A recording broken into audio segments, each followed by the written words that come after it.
বিসমিল্লাহির রহমানির রহিম। সকল প্রশংসা মহান রাব্বুল আলামিন আল্লাহ তাআলার জন্য। লক্ষ কোটি সালাম ও দুরুদ আখিরি নবী সাইয়্যিদুল মুরসালিন রহমাতাল লিল আলামিন বিশ্বনবী হযরত মুহাম্মদ সাল্লাল্লাহু আলাইহি সাল্লাম। বিশ্বনবী সাল্লাল্লাহু আলাইহি সাল্লাম বলেন, যখন রমজানের শেষ দশক আসত তখন রাসূলুল্লাহ সাল্লাল্লাহু আলাইহি সাল্লাম নিজের ইবাদত বাড়িয়ে দিতেন, রাত জাগতেন এবং পরিবারকেও তিনি রাত জাগাতেন। লাইলাতুল কদরে শবে কদর নবী মুহাম্মদ সাল্লাল্লাহু আলাইহি সাল্লাম নির্দিষ্ট কোনো রাকাত সংখ্যা বেঁধে দেননি, তবে তিনি এবং সাহাবীরা এই রাতে বিশেষভাবে ইবাদতে মগ্ন থাকতেন। নবী সাল্লাল্লাহু আলাইহি সাল্লামের তাহাজ্জুদ ও কিয়ামুল লাইল। রাসূলুল্লাহ সাল্লাল্লাহু আলাইহি সাল্লাম সাধারণত রাতের নামাজে তাহাজ্জুদ 8 রাকাত এবং পরে 3 রাকাত বিতরে নামাজে আদায় করতেন, তবে কখনো তিনি 10 বা 12 রাকাতও নামাজ পড়তেন। হযরত লাব ইবনে আবু তালিব আলাইহিস সালাম কত রাকাত পড়তেন নির্দিষ্টভাবে শবে কদরে তার নামাজের রাকাত সংখ্যা উল্লেখ নেই, তবে তিনি কিয়ামুল লাইল ও তাহাজ্জুদে খুব যত্নবান ছিলেন। তিনি সাধারণত 11 বা 13 রাকাত তাহাজ্জুদ পড়তেন এবং বেশি বেশি দোয়া, কুরআন তিলাওয়াত ও ইস্তেগফার করতেন। হযরত আলী রাদিয়াল্লাহু আনহু থেকে বর্ণিত, লাইলাতুল কদরের ব্যাপারে অত্যন্ত যত্নবান ছিলেন বিশ্বনবী এবং তিনি এই রাতের ফজিলত সম্পর্কে গুরুত্বপূর্ণ উক্তি করেছেন। হযরত আলী রাদিয়াল্লাহু আনহু এর লাইলাতুল কদর সম্পর্কিত উক্তি, লাইলাতুল কদর হলো এমন এক রাত যখন আল্লাহ তাআলা তার বান্দাদের জন্য রহমতের দরজা খুলে দেন এবং তাদের অতীত গুনাহ ক্ষমা করে দেন। সুবহানাল্লাহ। যে ব্যক্তি ওই রাতকে পেল এবং ইবাদত বন্দেগীর মাধ্যমে আল্লাহর নৈকট্য অর্জন করলো, সে যেন সত্যি সফল হলো। আমি রাসূলুল্লাহ সাল্লাল্লাহু আলাইহি সাল্লামকে বলতে শুনেছি, যে ব্যক্তি লাইলাতুল কদরে কিয়াম করে ইবাদত করে আল্লাহ তার সমস্ত গুনাহ ক্ষমা করে দেন, তাই আমি ও আমার পরিবার কখনো এই রাতের ইবাদত বাদ দেইনি। লাইলাতুল কদর খুঁজতে হলে রমজানের শেষ দশকে বেজোর রাতগুলোর প্রতি বিশেষ মনোযোগ দাও, কেননা এটি এমন একটি রাত যা হাজার মাসের চেয়ে উত্তম। হযরত আলী রাদিয়াল্লাহু আনহু এর ইবাদত শৈলী, তিনি লাইলাতুল কদরে দীর্ঘ সময় ধরে কুরআন তিলাওয়াত, দোয়া ও ইস্তেগফার করতেন। তিনি বললেন, এই রাত ইবাদতের জন্য, ঘুমানোর জন্য নয়। যে ব্যক্তি এই রাতকে পেল এবং উদাসীন রইল, সে চরম ক্ষতিগ্রস্ত হলো। তিনি সাহাবাদেরকে বলতেন, তোমরা লাইলাতুল কদরে বেশি বেশি দোয়া করো, বিশেষত ক্ষমা প্রার্থনা করো। হে আল্লাহ, আপনি ক্ষমাশীল, আপনি আমাদেরকে ক্ষমা করে দিন। মহিলাদের জন্য লাইলাতুল কদরের বিশেষ আমল তাহাজ্জুদ নামাজ পড়া। রাতের শেষ প্রহরে অত্যন্ত 2 রাকাত বা বেশি তাহাজ্জুদ নামাজ পড়ার জন্য মহিলাদেরকে তাগিদ দেওয়া হয়েছে। 2 নাম্বার, কুরআন তেলাওয়াত করা।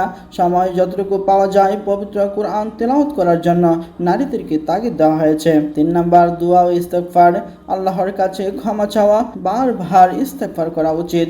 আমি আল্লাহর কাছে ক্ষমা চাই আমার সমস্ত গুনাহ থেকে এবং তার দিকে ফিরে আসছি। 4 নাম্বার, দরুদ শরীফ পাঠ করা।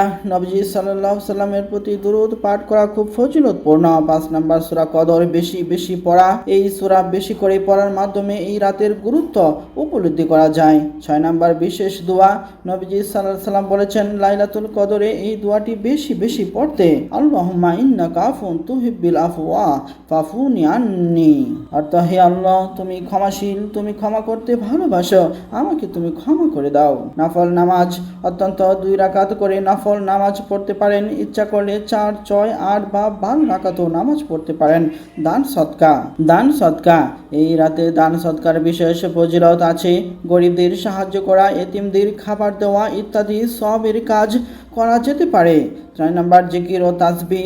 সুবহানাল্লাহ, আলহামদুলিল্লাহ, আল্লাহু আকবার, এইসব তাসবিহ বেশি বেশি পাঠ করা। লা ইলাহা ইল্লাল্লাহ, এটা বেশি বেশি বলা, কারণ এটি সর্বোত্তম জিকির।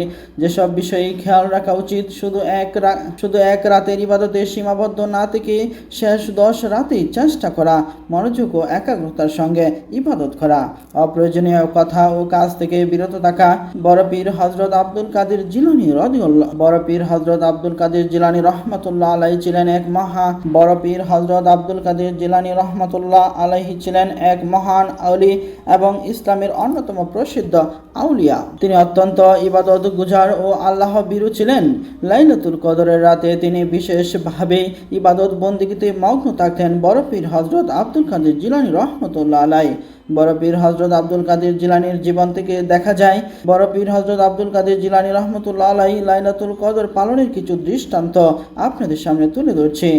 1 নম্বর, রাত ভর ইবাদত ও নামাজ। তিনি লাইলাতুল কদরের রাতকে অত্যন্ত গুরুত্বের সাথে পালন করতেন। রাতভর তাহাজ্জুদ নামাজ পড়া, নফল নামাজ পড়া ও কুরআন তেলাওয়াত করতেন বড় পীর হযরত আব্দুল কাদের জিলানী রহমতুল্লাহ আলাইহি। 2 নম্বর আমল, অধিক পরিমাণে দোয়া ও ইস্তেগফার। তিনি আল্লাহর কাছে ক্ষমা চাইতেন ও দীর্ঘ সময় ধরে কান্নাকাটি করতেন। বিশেষভাবে এই দোয়াটি পড়তেন, হে আল্লাহ, তুমি ক্ষমাশীল, তুমি ক্ষমা করতে ভালোবাসো, আমাকে ক্ষমা করে দাও। 3 নম্বর, জিকির ও তাসবিহ। তিনি রাতভর আল্লাহর জিকির করতেন, বিশেষ করে লা ইলাহা ইল্লাল্লাহ ও আস্তাগফিরুল্লাহ বেশি বেশি বলতেন।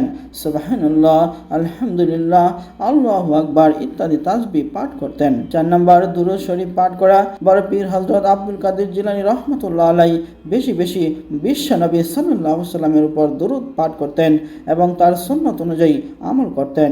5 নম্বর, গরিব ও মিসকিনদের সহায়তা। তিনি এই রাতকে দান সদকার মাধ্যমে বরকতময় করতেন, খাদ্য বিতরণ ও দুস্থদের সাহায্য করতেন। 6 নম্বর, আত্মশুদ্ধির জন্য ধ্যান ও মুরাকাবা। তিনি একাগ্রচিত্তে ধ্যান করতেন এবং আত্মশুদ্ধির জন্য মুরাকাবা করতেন। 7 নম্বর, শেষ রাতে কান্নাকাটি ও আল্লাহর রহমত প্রার্থনা।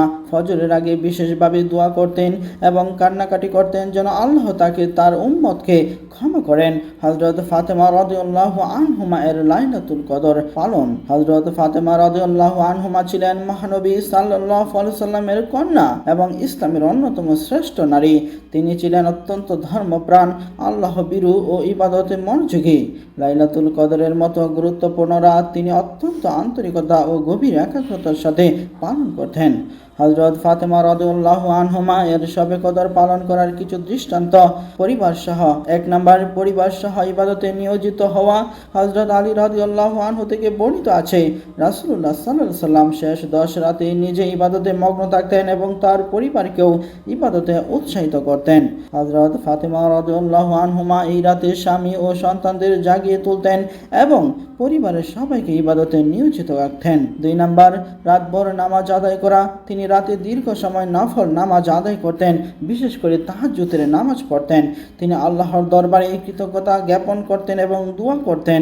3 নম্বর, কুরআন তিলাওয়াত করা। হযরত ফাতেমা রাদিয়াল্লাহু আনহুমার নিয়মিত কুরআন তিলাওয়াত করতেন, বিশেষ করে লাইলাতুল কদর রাতে তিনি অধিক পরিমাণে তিলাওয়াত করতেন। 4 নম্বর, অধিক পরিমাণে দোয়া ও ইস্তেগফার। তিনি আল্লাহর কাছে ক্ষমা চাইতেন এবং নবীজি সাল্লাল্লাহু আলাইহি সাল্লাম যে দোয়া শিখিয়েছেন তা বারবার পড়তেন, হে আল্লাহ, হে আল্লাহ, তুমি ক্ষমাশীল, তুমি ক্ষমা করতে ভালোবাসো, আমাকেও ক্ষমা করে দাও। 5 নম্বর, দরিদ্রদের সাহায্য করা। তিনি দান সদকা করতেন এবং অভাবীদের খাবার দিতেন। ইসলামের নারীদের জন্য দান সদকা করার বিশেষ ফজিলত রয়েছে যা তিনি মেনে চলতেন। 6 নম্বর, আল্লাহর জিকির ও দরুদ পাঠ। তিনি রাত জেগে আল্লাহর জিকির করতেন, সুবহানাল্লাহ, আলহামদুলিল্লাহ, আল্লাহু আকবার। নবীজির প্রতি দরুদ পাঠ করতেন। 7 নম্বর, ধ্যান ও আত্মশুদ্ধি। তিনি নিজে আত্মশুদ্ধির জন্য গভীর ধ্যানে মুরাকাবা মগ্ন থাকতেন এবং আল্লাহর সঙ্গে সম্পর্ক দৃঢ় করার চেষ্টা করতেন। হযরত ফাতেমা রাদিয়াল্লাহু আনহুমা লাইলাতুল কদরকে অত্যন্ত গুরুত্বের সাথে পালন করতেন। তিনি রাতভর ইবাদত, কুরআন তিলাওয়াত, দোয়া ও দান সদকার মাধ্যমে এই রাতকে বরকতময় করতেন। তার জীবন থেকে আমরা শিখতে পারি যে লাইলাতুল কদর হলো আত্মশুদ্ধি, ইবাদত ও আল্লাহর নৈকট্য লাভের শ্রেষ্ঠ সুযোগ। সম্মানিত প্রিয় দর্শক শ্রোতা, এই ছিল আজকের লাইলাতুল কদর সম্পর্কে ছোট্ট একটি আলোচনা। আমি কিছুক্ষণ পরে আরও একটি ভিডিও আপলোড করব, আপনারা সেই ভিডিওটি দেখবেন। আর নতুন নতুন ইসলামিক বয়েজের ভিডিও দেখতে অবশ্যই এমডি সায়েম বয়েজ ইউটিউব চ্যানেলটি আপনারা অবশ্যই সাবস্ক্রাইব করে দিবেন। তো সেই পর্যন্ত সকলেই ভালো থাকুন, সুস্থ থাকুন। সকলকে ধন্যবাদ। আসসালামু আলাইকুম ওয়া রাহমাতুল্লাহি ওয়া বারাকাতুহু।